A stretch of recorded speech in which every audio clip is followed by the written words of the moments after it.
بسم الله الرحمن الرحيم. السلام عليكم ورحمه الله وبركاته. مشاهدينا المحترمين على اليوتيوب، بتمنى من حضراتكم لايك وشير ونشترك في القناه عشان يوصلكم كل جديد، ونصلي على النبي في الكومنتات كلنا ناخد ثواب. بفضل وليس امر نشترك في القناه بعد اذن حضراتكم. طبعا كلنا شفنا الاداء يا جماعه، وكلنا شفنا الصفقات اللي مجلس اداره النادي الاهلي يعني تكرم علينا وجابها، صفقات ما شاء الله حاجه تسد النفس. آه، جايبين واحد زي هادي رياض ده ما بيلعبش، مش فاهم. طب انتوا جايبينه ليه يعني؟ ولا هل هو جاي مصاب؟ انا مش فاهم. الجزار برضو ما بيلعبش والمدرب بيصمم بيلعب بيكهام. طب انت بتعند في مين؟ ما هو انت هتمشي بالطريقه دي، انت هتمشي ايا كان الشرط الجزائي اللي في عقدك، ما انت مش هتقعد عافيه. ايا كان الشرط الجزائي بتاعك انت هتمشي، ما تعندش في الاداره.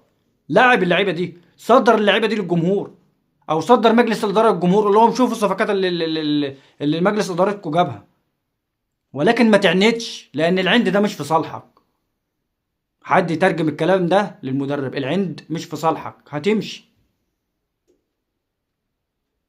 ما هو انت تعند في الاداره والاداره تعند فيك وتحرقوا دمنا احنا، ما هو مش هينفع الكلام ده. مش هينفع الكلام ده. 3 مباريات على التوالي مش عارف اكسب.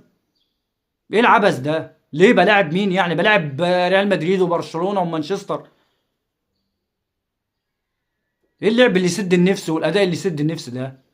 وتغييرات عبثيه، اقسم بالله. المدرب على فكره يا جماعه، المدرب ده مش هيستمر.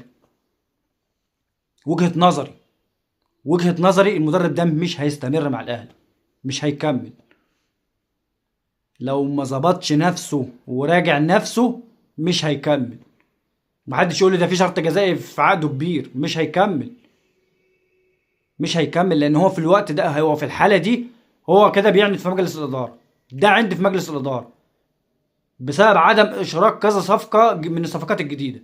لا راضي يلعب بالعمري، ولا راضي يلعب اسمه ايه ده، هادي رياض، ولا راضي يلعب الجزار. طب الناس دي، طب احنا جايبينها ليه طيب؟ عشان اشوف بيكهام تاني؟ عشان اشوف كوكا تاني؟ هو ياسر ابراهيم ده شغال ببنزين؟ ما هو يعني معلش برضه، ما مش هيكمل معاك طيب. هو مش هيكمل معاك. ما تلعب يا عم الناس دي، لاعب الصفقات الجديده دي. ما احنا جايبينها ليه طيب؟ لاعب الناس دي. واشوف حسين الشحات بقى، الله يرضى عليك بقى. الله يرضى عليك بقى. هو طاهر ده عامل لكم ايه يا جماعه؟ هو اي مدرب بيجي طاهر ده بيعمل له عمل ولا ايه؟ مش فاهم. ما عشان نبقى عارفين بس. وده مش رايي انا بس، والله يعني ناس كتير جدا من جماهير النادي الاهلي ورأيهم في طاهر. يا جماعة طاهر حتى وإن كان يعني بيرجع في المساندة الدفاعية، ولكن أقسم بالله يعني في التوقيت الحالي أو في الموسم ده والله ما بيعمل حاجة لا دفاعي ولا هجومي.